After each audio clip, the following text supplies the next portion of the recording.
பச்சை பயிறு குழம்பு செய்ய போகிறோம். அது கேஸ் ஆன் பண்ணிக்கணும்.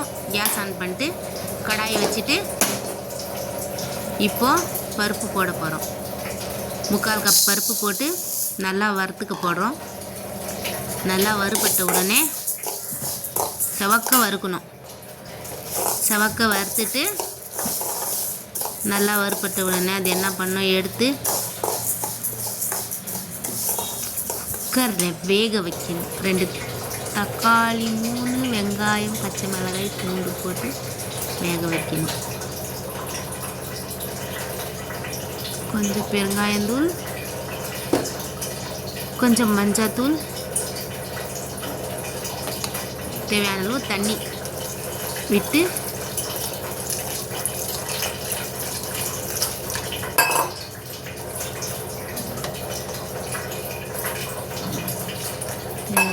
தண்ணி விட்டு வேக வைக்கணும்.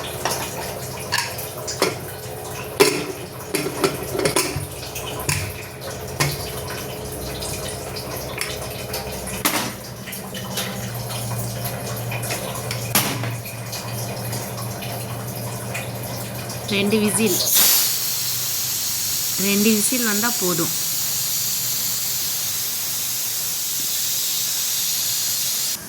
நல்லா வெந்துச்சு பாருங்கள். நல்லா மலர்ந்து வந்துச்சு. இது நல்லா மத்து வச்சு நல்லா கடையணும். கடைஞ்சிட்டு கடாயை வச்சு எண்ணெய் ஊற்றி கடுகு, உளுத்தம்பருப்பு போட்டு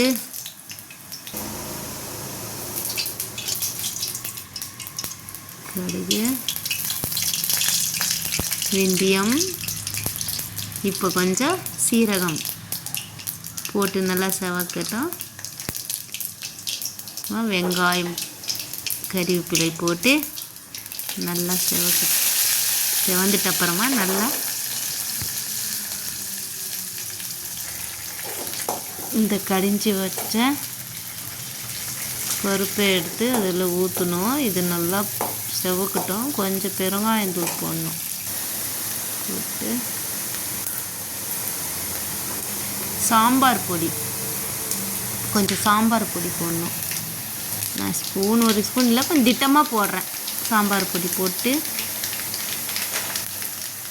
இது கடைஞ்சி வச்ச பருப்பு எடுத்து அதில் ஊற்றி நல்லா கலந்து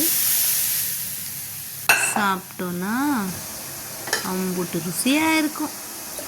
சப்பாத்திக்கு, இட்லிக்கெல்லாம் அவ்வளோ டேஸ்டியாக இருக்கும். சூப்பராக இருக்கும்.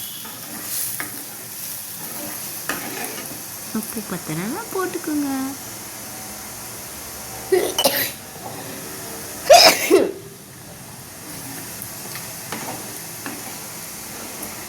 நல்லா கொதி வருது பாருங்க.